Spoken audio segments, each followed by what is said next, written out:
Hello there, this is the guy that discovered he haven't done his own tier list in quite a bit, and welcome back to today's video. So for today's video, right, I actually wanted to do a top unit list for the different classes, but I realized that I haven't done a tier list in quite a bit. So here I am, right, doing the latest Zeee Ultimate tier list update for the month of August, right, or towards the end of Song of Strife season. And for those of you guys who are not familiar with the channel, if the title is Zeee Ultimate or Zeee Best or something, is usually my personal opinions. So this is not a tier list based on other people's opinion, but based on my own experience of the game, as well as my own observations with regards to the different game modes out there. So this is Zeee Ultimate tier list for the month of August or the end of Song of Strife season, and a lot of things will be based on my current progression, which is Song of Strife end game state. So if you're somebody who's in a pre-season, your experience might be a little bit different, but in general, if the unit is meta in a Song of Strife, the units are going to be meta in the pre-season as well. So that's why this tier list caters to nearly everyone. And without further ado, let's start with some disclaimers first. Right, I'll start off with explaining the tier rating. Firstly, right, we have the meta tier.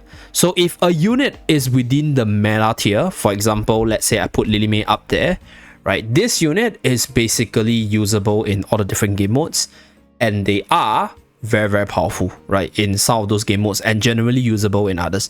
So Lily May is one of them, very meta across the different game modes, very usable across the different game modes. So they're generally versatile and they are generally meta. So they are meta with the caps.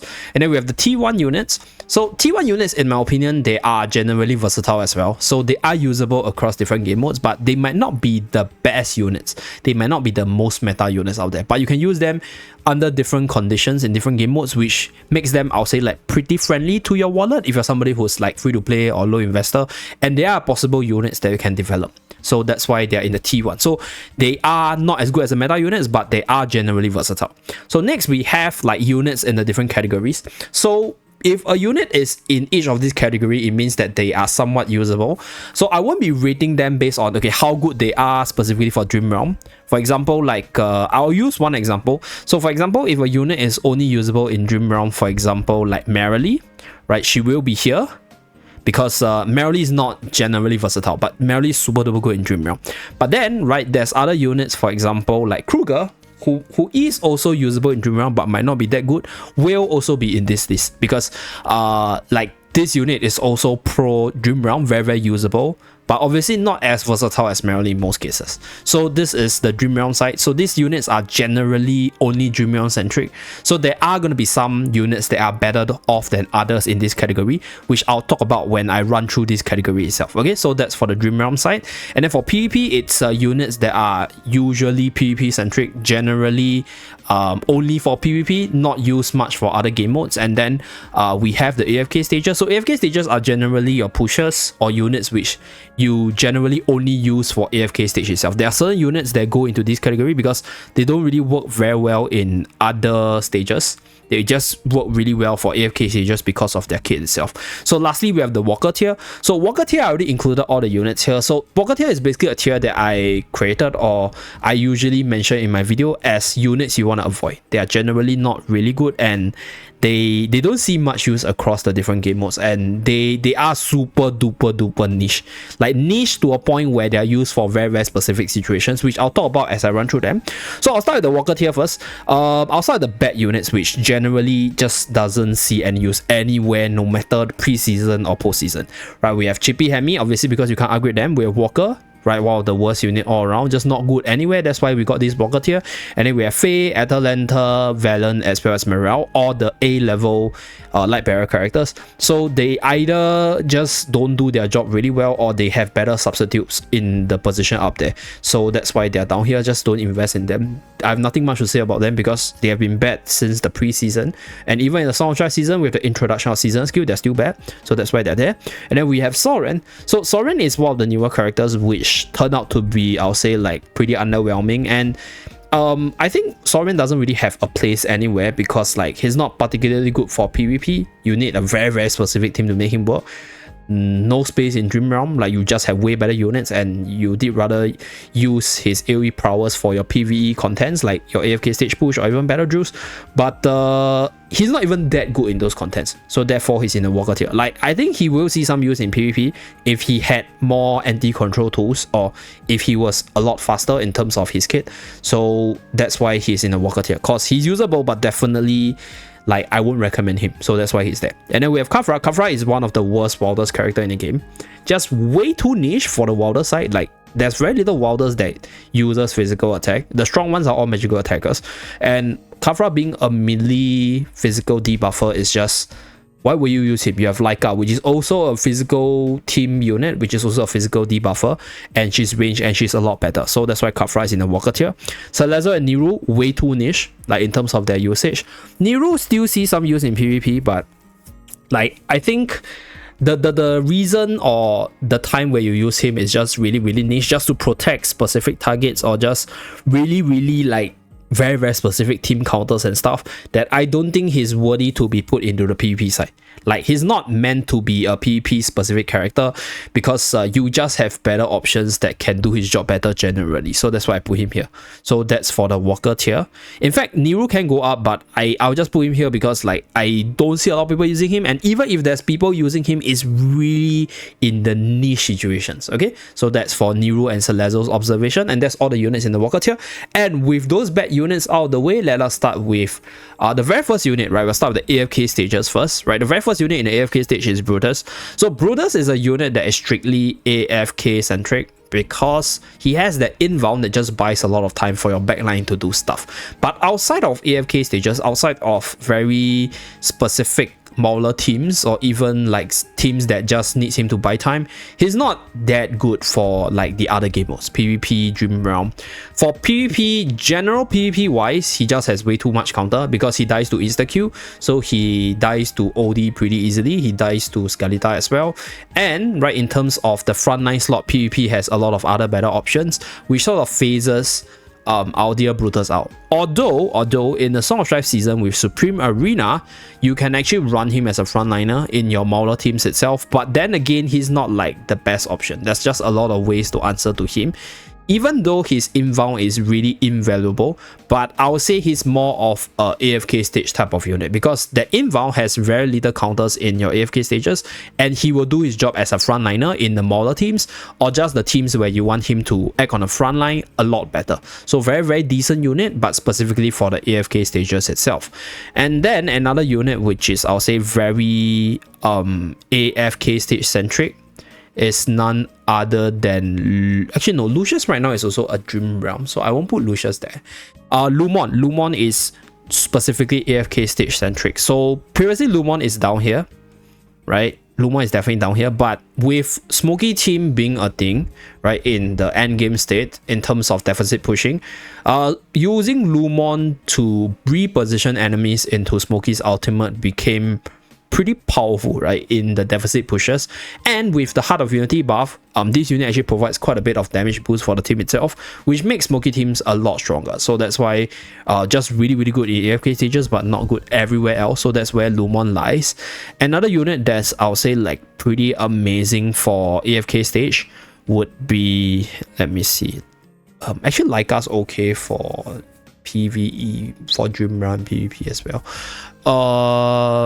Okay, I'll put Parisa here, because in AFK stage itself, or in like bossing itself, okay, I will put Battle Drill here as well. So BD and AFK stage. So that way Parisa has like more space, because BD is Battle Drill, right? So I'm just gonna put Battle D. So for Parisa's case, Parisa is more of a battle drill kind of unit. Her skill set is very slow, but if you do get her going for the team, she does quite a bit of damage and does pretty well as a damage dealer. So only in battle drill and AFK stages, because in PvP she's just too slow. In Dream Realm you have better damage dealers, and she's not specifically built for Dream Realm, so that's why I'm not going to put her up there. So if you want to use her, it's specifically for AFK stage or battle drill itself. Maybe other PvE contents out there. So just a very slow mage character that can do damage but requires a bit of build up. And then Okay, I actually wanted to put Zeee here as well. But Zeee does have a good team in PvP that is quite okay in the early game. So I guess I can put Zeee in T1. I'll explain later. Oh yeah, one more character that is not that good. Okay, I'm going to put Satrana in the Walker tier as well. Yeah, okay, I'm going to put Satrana there because Satrana did see some use in Dream Realm in the earlier stages. But then again, you don't actually need her, and she's very niche to magical teams for the early game of Dream Realm. So as we went later into the Dream Realm bosses, as the bosses got tougher, I think Satrana fell off quite a bit. So I won't put her here to mislead people. She's usable, but then again, you're better off with other units. So that's why I'm going to put Satrana in the Walker tier. But do note that if you have a Satrana and you can let her survive in the earlier stages of Song of Strife bosses, you can definitely use her in the Mauler magical tips. But in most cases, I'll just put her in Walker tier because she got replaced really easily as the bosses hit harder, and most people wouldn't even invest in her in the first place. So that's why she's here. So for Battle Drill as well as AFK stage, okay, I'm going to put Anthendra here. So Anthendra does see some use in PvP, but in general, I think most of the time you see Anthendra is with the Mauler beginner team because she's free, and then you can upgrade her to the higher tiers pretty easily from all the repeated shots and stuff, and then you use her as a secondary tank to protect maybe like your Brutals on the front line or maybe your Torrent on the front line. So she's used mostly in those kind of settings, and mostly in Battle Drill if you need additional survival. Yeah, other than that, not really a good unit for Dream Realm because she doesn't offer any type of damage boost. And for PvP side, I think you can definitely use her. Like, I think she's somewhere in between these two, but I'll say she's more of an AFK stage kind of unit. So that's why I put her here. So that's for Anthendra. I think that's pretty much it. Yeah, like AFK stage specific characters are only as such. Okay, now let's move on to the PvP side.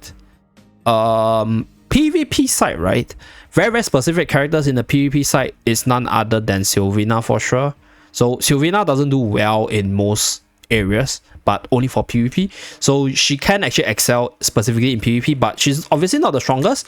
Mostly used on the offense and not the defense because it's quite easy to play around her when she's on the defense. That's why I'm putting her here in the PvP, not in the T1, not the meta side. And then we have Igor. So Igor has fallen off quite a bit, but I believe if your enemies have no answer to him, he's still a force to be reckoned with in Arena, right? Still a very powerful PvP character. It's just that right now there's a lot of answers in insta killing as well as wilders, so that's why he doesn't seem so powerful. But if you want to use him, he's specifically a PvP character, not that good anywhere else to be honest, cause like not good for Dream Realm. For AFK stage, like to a certain extent you can use, but I feel that you have better units. Like the only, I'll say like only reason why you want to use him is to counter Vala, right, in terms of the PvP side right now, because if you see a Vala on enemy's defense, you can use Igor to bait the Vala around. So Igor is a good answer for that, but right now it's just, yeah, like a usable unit, but just not that good in terms of like the general meta view. So that's why I don't put him higher. So he's just here, PvP character, but not that good. And then, right, in terms of the next PvP character, okay, the next PvP character I would say is Seth and Reese. So Seth does see some use in Battle Drill, but I think in most cases Seth would still be the PvP character. Like, I think if you get to let Seth carry, he can definitely grow to like this big panther character that just scares the shit out of enemy and then snap them off by jumping around with the ultimate. But at the same time, like right now the meta is not very favorable for him, and the general view of the meta is also not very melee friendly. So that's why generally assassins like Sylvina and Seth, they are not that good on defense, and when you use them on offense, there's a little bit of RNG as well as your enemy's team con to consider. So that's why they are not that good, but if you make them work, they will be quite decent in PvP. That's why they're in this category. For Reese's case, I think Reese in general is also okay for Dream Realm as well as PvP. Like, okay, the thing about Reese is I think generally Reese is like a good unit all across. Like, he doesn't really particularly excel at anyone, So I'm just gonna put Reese in T1. Yeah, but for Seth's case, Seth is mostly PvP centric. Yeah, I don't see why you want to use Seth elsewhere. And then for Bryon, same thing. Bryon's a pretty good wilders on the PvP. And with Lily May being a thing, Bryon is one of those units that also has an ultimate at the start of battle. So you can use Bryon to bait out Lily May's ultimate at the start of battle to let your Iron's ultimate get through. So that's one use for Bryon. Obviously not like the most used, but he has his very niche users. And with Wilder being really powerful, he's actually decently usable. So that's why he's here. And then with regards to very specific PvP character, oh yeah, Viperion, yeah, Viperion 100% PvP centric. Viperion just doesn't really function really well in a long drawn out fight, which makes him very unsuitable for other game modes.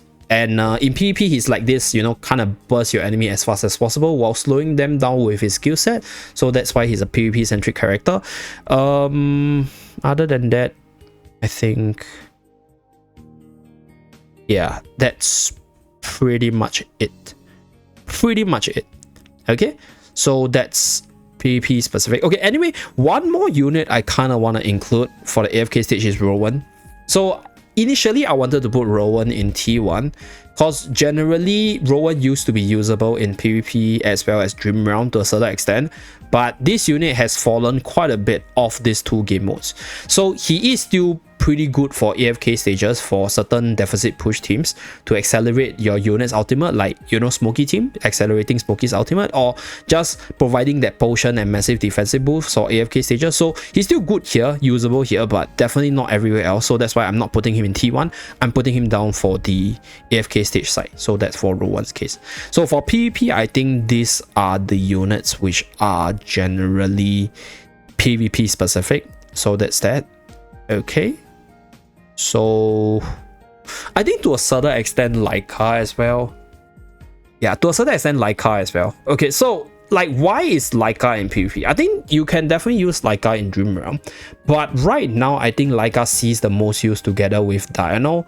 So Diurnal is an amazing PvP character, right, once you build him up. So Laika being in that team just makes Diurnal even deadlier. And in certain early game teams, I think Cecile, I mean, in Laika's defense, the attack speed boost helps to speed up your skills usage as well. So that makes her a pretty good PvP character. Although you can obviously use her in Dream Realm, but then again, like, in most cases, you just have better options. So you don't see a lot of people using her.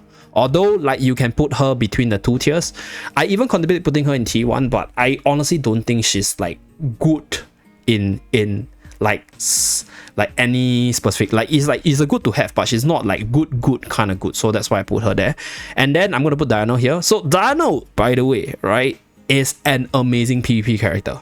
In fact, I'm gonna put Diurnal right in front because this character is made for PvP. If you build him up, if you have enough resources to build a team around him, he is insanely powerful, very, very deadly, one of the strongest carry in PvP.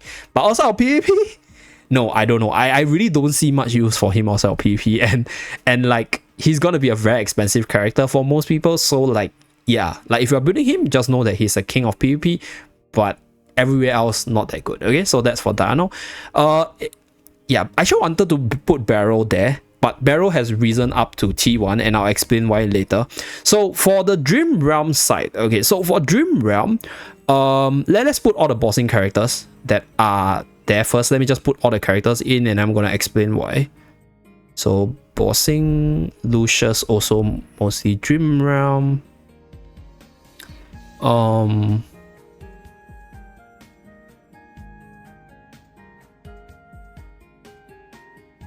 Okay, Cecile is arguable though. Oh, Cecile is tough. Dream Realm. Dream Realm. Okay, no, actually Vala should be PvP. Okay, I will put Vala in the PvP. Okay, actually no, Vala's T1. Okay, fine. Vala's T1. I'll talk about her later. Specifically for Dream Realm.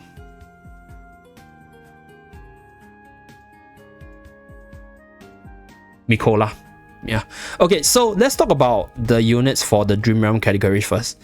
So these are units which are just meant for Dream Realm. Like, if you go to them, just know that they are decent units, but only specifically for Dream Realm, because for AFK stage push, either they are vulnerable to deficits, or they are very vulnerable to the meta in PvP, or they just don't have a kit that functions that well in PvP. So for Dream Realm side, the Light Bearers, right, Merrily, Corinne, as well as Lucius and our dear Tamasia, is previously used in Necro Dragon for their mobility as well as their faction, and Lucius with the Heart of Unity buff is actually a decent support for the team in case you need some unit to give additional sustain for the team through shielding, as well as buff up the damage output. So Lucius is fine in Dream Realm. In fact, Lucius do see some use in AFK stage as well, even for PvP, but in general, I think right now his role lies in the Dream Realm side, at least for the Song of Strife season. In the pre-season, he will definitely be down here for sure, but in Song of Strife, he does see some use here. So next we have Merrily, Corinne, and Tamasia. These units, I think you can still use them for Necro Dragon, and you can still use them for the other bosses, like for example Snow Stomper, where you can actually still get certain damage out of them. They are still pretty decent there. It's just that they are no longer like the most meta combination out there because of the introduction of this unit right here, as well as other factors which I'm going to talk about later. So if you go for them, they are Dream Realm centric, but these three units in the front, they are still decently good, usable across different bosses, so you can definitely still invest in them if you do want to have good Dream Realm results in general. So that's for the Light Bearer side. And then for Cassidy is a strictly bossing type of unit with massive damage output on the bosses, and just really good for magical teams with magical debuff as well as the damage buff from her skill set. So if you want to use her, you have to build very specific mage teams for her. Actually no, I think Cassidy is somewhere between Dream Realm and Battle Drew. Actually no, I'll just put Cassidy down there. Okay, so the reason why I shift Cassidy down is because Cassidy is also another unit that can reposition enemies for Smokey's ultimate, as well as being a really good unit in Battle Drew specifically. In Dream Realm, Cassidy used to be good in the early to mid game, but she fell off quite a bit, so that's why I decided to shift her down, because I won't think of Cassidy when I think of Dream Realm, but if I think of Battle Drew, I will think of Cassidy. So that's why Cassidy is down there. And then you can still use her for the repositioning with Smokey, so that makes her a decent AFK stage unit as well in terms of deficit pushing. And then, right, the other two characters, right, Kruger as well as Mikola. So Mikola is one of the better supports for bossing right now, but you do need to actually synergize her with other units. And outside of Dream Realm, I think Mikola is not that useful generally. Like, you can try to use her in melee teams, but in general, melee teams are not the most in team, and they are not the strongest around, so it's going to be really challenging. So if you're using her, it's mostly for Dream Realm. I think she's definitely T0 in terms of Dream Realm support, because she's in like 4 of the meta teams. But outside of that, I don't think she's that impactful. So I won't put her in T1 because she's not like must have type of character. She's like a good to have everywhere else, but in Dream Realm, definitely top tier. Okay, so for Kruger's case, just a Dream Realm character for the debuffing purposes. So if you don't have Mikola but you have Kruger built up, you can use Kruger for debuffing for you to get more damage. But outside of Dream Realm, Kruger is nothing. So yeah, unfortunately, so that's why I put her in the put him in the Dream Realm side. So that's for the Dream Realm characters. Okay, so Battle Drew, they are basically characters that still see some use in Battle Drews or AFK stages. For PvP, they are characters that still see some use in PvP mostly, but not everywhere else. And then for Dream Realm, these are characters that see mostly just use in Dream Realm, but not anywhere else. So that's why they are there.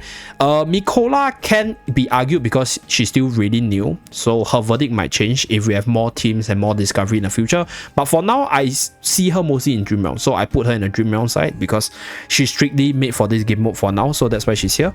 And then for the T1 side, okay, so let's run through the T1 units first. T1 unit. Okay, I'm gonna put Florbell with Barrel. Okay, I'm gonna talk about the Reese first. So Reese is generally a good unit across the different game modes. It's just that I think because the Mauler side has some of the best S level characters in the form of Smokey and Shakir and Elsa and stuff like that, you usually won't build Reese up for like min-maxing. But the thing is, if you have a Reese build up, this unit is actually generally good for your PvP. For Dream Realm, especially for like the Necro Dragon, you can also use Reese because this unit is just going to move around. And with the seasonal buff to the crit damage as well as the crit rate, this unit hits really hard. So not only a very good AoE damage dealer, but also a decently good single target damage dealer. So he's only in T1. She's only in T1 because like Obviously, this unit is not going to match like the top tier damage dealers, but given the space as well as the team setup, Reese can definitely perform as a damage dealer. So that's why he's in the T1 category. So next we have Barrel and our dear Florabelle. So the reason why I'm not putting them in specific game mode is because they actually work really well together in a Zoo team setup. So this Zoo team setup functions decently well both in PvP as well as in PvE content, even for the deficit push itself. So that's where you can actually run them both for your AFK stage push, right, as well as your arena side. And to a certain extent, right, Florabelle can also be used for your Dream Realm purposes, because Florabelle actually removes the ice prism from Snow Stomper really easily, which makes it such that you kind of can use her in your physical base teams. Previously, the physical base team with Florabelle, Kruger, Shakir, as well as Marilee and Corinne, they are like the meta team for Snow Stomper at one point. So that's one point to use Florabelle. And then for Barrel's top tier for PvP. Like, this unit is insane on an individual power level scale. So Barrel's not only good in a Zoo team, you can run him with other Celestial Hypergene or just other teams in general that can deal with isolated targets really well to maximize his ability. So generally very, very powerful character, but obviously not like a must have, not a must trade, because I'll say in nature Barrel is more PvP centric. So if you're training him, just know that he will be better on the PvP side. You can use him in the Zoo team, but obviously his strength still lies in the PvP side. Okay, so that's for Barrel's case. And then we have Vala. Vala is also generally like a useful character all around. Can use her for sniping in PvP, use her to snipe off key targets in AFK stages, use her for Battle Drill, as well as Dream Realm. It's just that I think she's like just versatile, not like good or anything, but she's usable. So that's why she's in T1. In fact, I think she is like probably on the lower end, because light barrels in general, they are a little bit weaker. So even for the strongest light barrel character, she won't really go much higher. So that's pretty unfortunate. That's why she's here. And I'm gonna put Cisia up here. So some people will be like, Zip is possessed. Why is Cisia in T1? Hear me out. So Cisia as a unit is still generally versatile, right? You can use her for your AFK stage push, although she falls off quite a bit. So like similar to Vala, I think she's like the lower end of T1, but she's still versatile generally. So you can use her in different contents, use her in different game modes. And if your meta or your PvP bracket is a slower bracket where you can get her ultimate off, I do think she's still a very powerful character there. So that's why she's in the T1 category. Generally still usable. Obviously, I'll say like scraping the bottom of the barrel right now because of how fast-paced the meta is, as well as how late we are into the game if you're somebody in the Song of Strife season. So I'm gonna put Danny here as well. So Danny is an amazing tank throughout for your AFK stage push as well as PvP. Not so good in Dream Realm, but any game mode where you need control and a tank, Danny does the job well, but obviously nowhere near the meta tanks. That's why she's in T1. Generally versatile across the modes that you can see her in. So that's why I put her here. And in certain team setups where you want to store your enemy out, I think Danny's a lot better compared to Torrent or even Fresto in doing that job. So that's why I think she's okay. T1 category. Ludovic, yeah. So Ludovic has a meta team in Dream Realm, I think one or two of it, and generally Ludovic is a good healer. Like if you want to use a healer that heals a lot while doing a little bit of damage, Ludovic will be the go-to in those kind of situations. But for the healer side, there's just a lot of healers out there that are super game-changing and super impactful, namely Hewin as well as Damien out there, that I think Ludovic is not a top priority. Like he's a good to have, so if you have him, you can use him in a place of like the stronger meta units up there.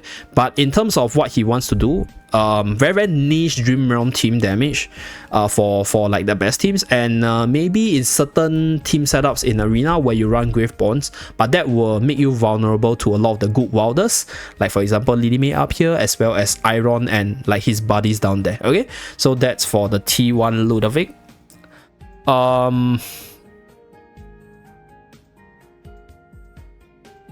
I think right now Carolina's a little slow. Okay, I'm gonna put Carolina here. Okay, not because Carolina is like weak. Like Carolina, I think is still really, really good in the Iron teams in general. But now the Iron teams are a lot faster with the burst variant, and Carolina is a little bit slow. So in arena, she has fallen off quite a bit. Right, she's still good, don't get me wrong, still very versatile. You can use her for PvE stage push, use her in battle drill. You can also use her in dream realm to boost your damage if you have the EX weapon up, and you have her at a very high tier for that magical defense reduction on the boss so that you can do more damage. Still a very good character all around, but then I wouldn't say that she's meta because the Iron teams are a lot faster with Elsa, which I'll talk about the burst team later. And in terms of like PvE stage itself, with Lily May's addition, Carolina is replaceable, so you have a better option, a stronger option. So in terms of like the S level Graveborn side, I think both Ludovic and Carolina, they're pretty decent. It's just that I think in terms of metaness, I don't see as much Carolina, right? I still think she's good. It's just that they have so many new toys and stronger hitting toys that she's no longer as fast. That's why she's there. Okay, so that's pretty much it. Okay, I'm gonna offend some people, but I'm gonna put Talin in T1. So Talin, this Phoenix lady right here, I'll say she's a jack of all trades. Like, she's good for like Dream Realm, PvP, AFK stage, battle drill, but she's team specific and she's expensive. And if you talk about versatility to power level rating, there are better units than her, so you can definitely run her in multiple different game modes, and she's obviously like the stronger one in this category. So the weaker ones, I'll just put them all the way at the back, so like you guys can have an understanding. Okay, these are the units which generally is more useful compared to like the others in front. And these units from Danny onwards, they are like lesser used, but they can still see use across the different game modes. For Talin's case, I think she's still strong. If you do build her up, you do have a team for her, you can definitely use her and run her, and she will serve you well. But I don't consider her meta because you just have better options for more powerful teams out there. And in terms of Dream Realm side, she used to be like this go-to damage dealer in terms of like the magical base side, but right now we have Lily May, so she got replaced in some of those teams out there, which renders her less effective than she was when she was initially released. That's why she's in the T1 side for me. So okay, Coco as well. Yeah, I'm gonna put Coco here, because Coco, right, it is still a usable unit for multiple different contents in terms of bossing, in terms of like arena, in terms of battle drill as well. Like, I think Coco as a unit won't fall off too much or like fall off anytime soon by any means, because the ultimate that she's able to provide is just insane, and it's just really, really good. But for Arena's case, I think she's a little bit slow on the startup, so you don't see a lot of Coco unless you have a way to accelerate her ultimate. And in terms of the Dream Realm side, right, she falls off quite hard in the endless stages, although she's amazing in the earlier stages, or when you need survivability, then that's where she actually is a pretty good unit.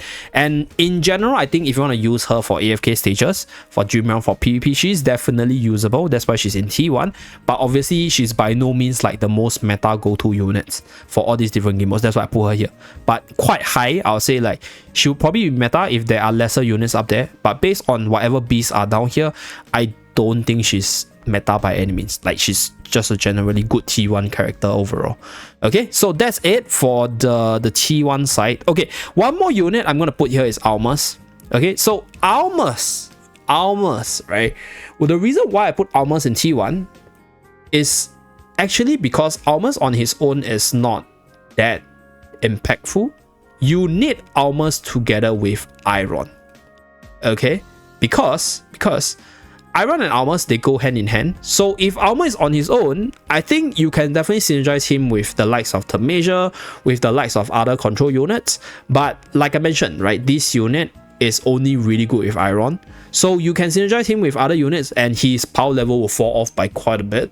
But the thing is, the reason why he's so high in the list is because he's like pretty meta in the Iron Burst team because of the instant control ability.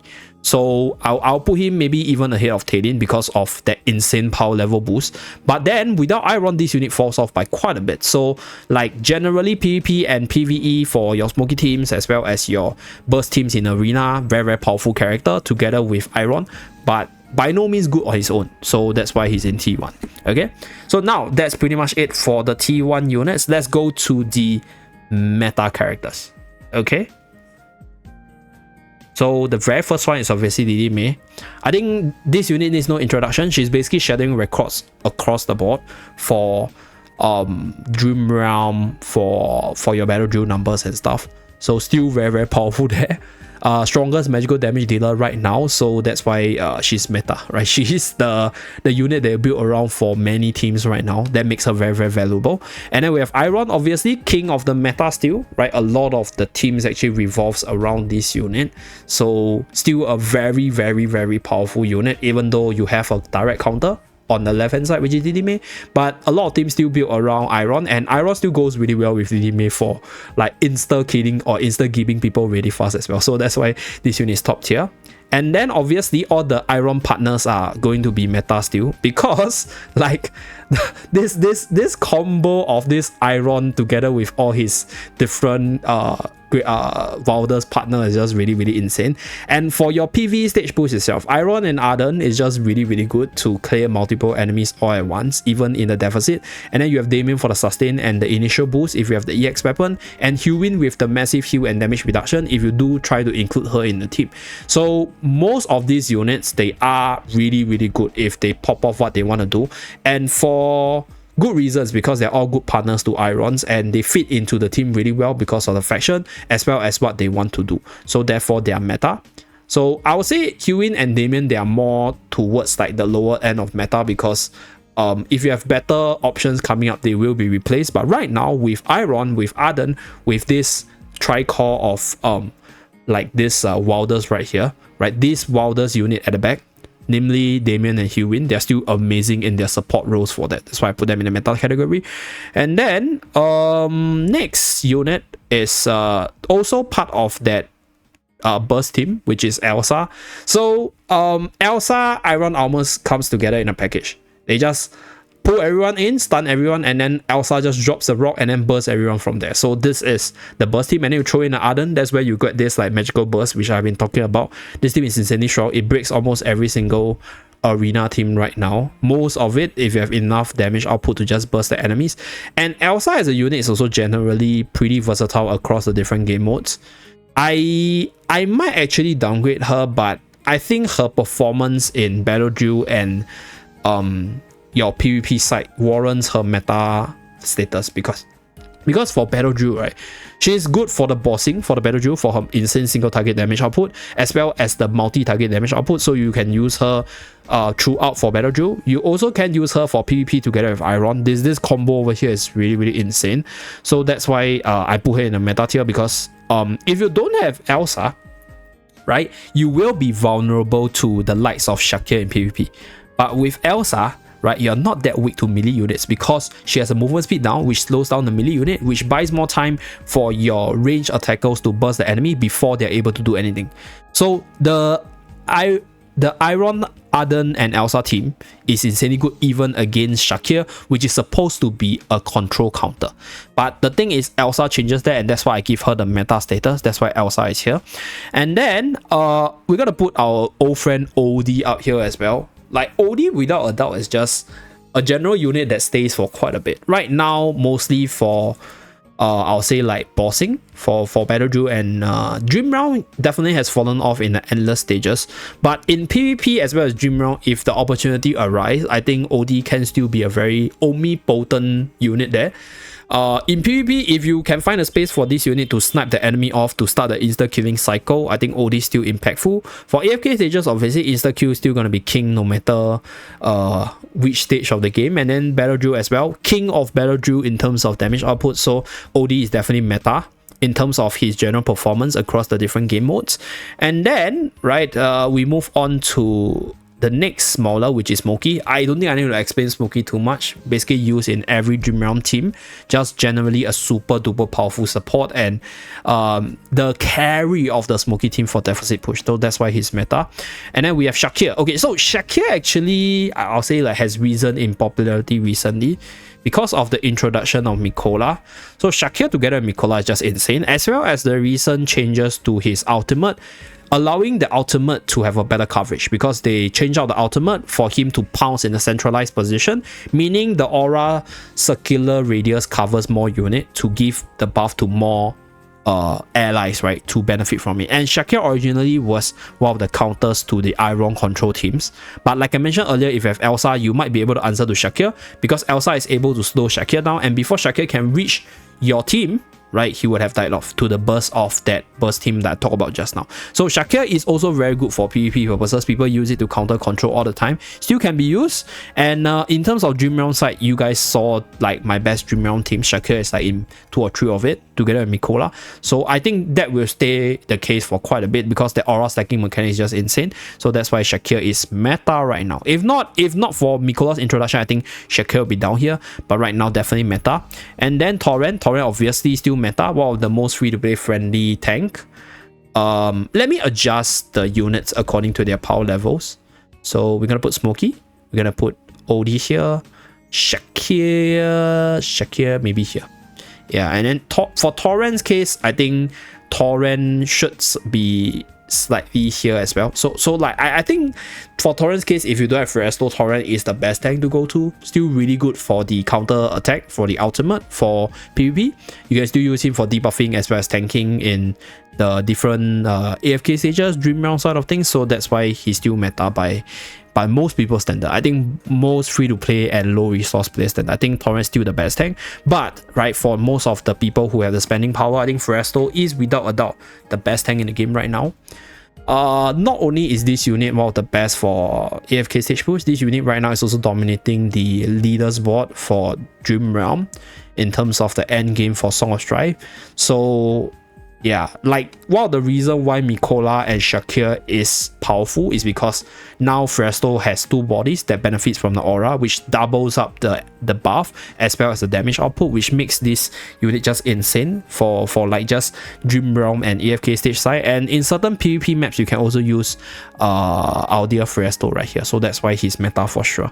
And then Reina is, I'll say, like not as powerful as he used to be, but definitely still meta because one of the reasons why arena maps are very restricted is because of Reina. Because if Reina can swap out vulnerable targets, that's where most of the time you will be able to win. So you swap somebody with Reina and then you use OD to snipe them off. That's why Reina is really, really impactful still, although the season skill isn't really like benefiting him that much. But I still think Reina is one of the best support for Dream Realm all around. So that's why he's still meta. And lastly, we have Skalita. Skalita 100% for sure side by side Resto. Yeah, I think these 3 they are side by side because Skalita is now very, very good for PvP. Queen of PvP, by the way, late game messiah, and she has a Skalita team which can still run in the AFK stages.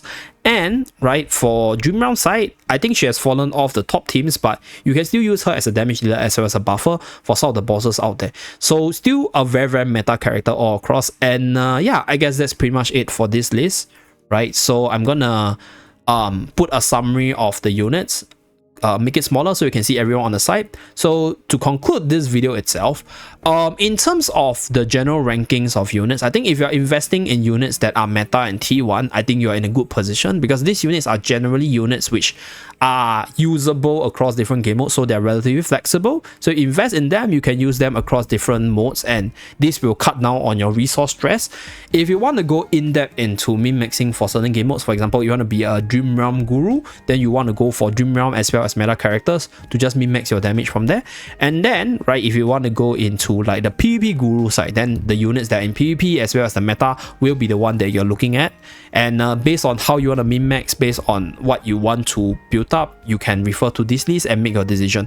But generally, I'll say for the meta units, these units are dominating the ladder. They are very versatile across different game modes, and right, they are relevant at least at the point of recording within the Song of Strife season. So if you're in the preseason, some of these units, for example, let's say for maybe for Scarlita's case, right? Scarlita is good only in PvP in the preseason without the Heart of Unity, but right, with the Heart of Unity skill, this unit amplifies to become a much better carry in the Dream Realm side, so she becomes generally meta across the board. But most of these meta characters, right here, they are also meta in the preseason. So if you're watching this and you're somebody who's new to the game, investing in the meta category characters is definitely the correct way to go to ensure longevity in your account. As for the T1, some of these T1s, they are still really good, by the way. Armor specifically is a combo piece, so you need Iron to make this character a lot stronger. But then, like, if I were to rate him on his own, he's T1 for sure. But then, like, this unit can definitely go well with other combo units in the future that can benefit from his EX weapon. So Tadin is also a unit that's generally really powerful. I think like Tadin is close to being meta if you can find a team that can abuse her strengths consistently. So that's it for this video, just a very simple tier list guide. Hopefully it's helpful, and as usual, let me know down in the comment section what you think with regards to my tier list, as well as what you want to see for the future videos with regards to power level ratings or just unit ratings in general, right? That's it for this video. See you guys again in my next video. Bye guys.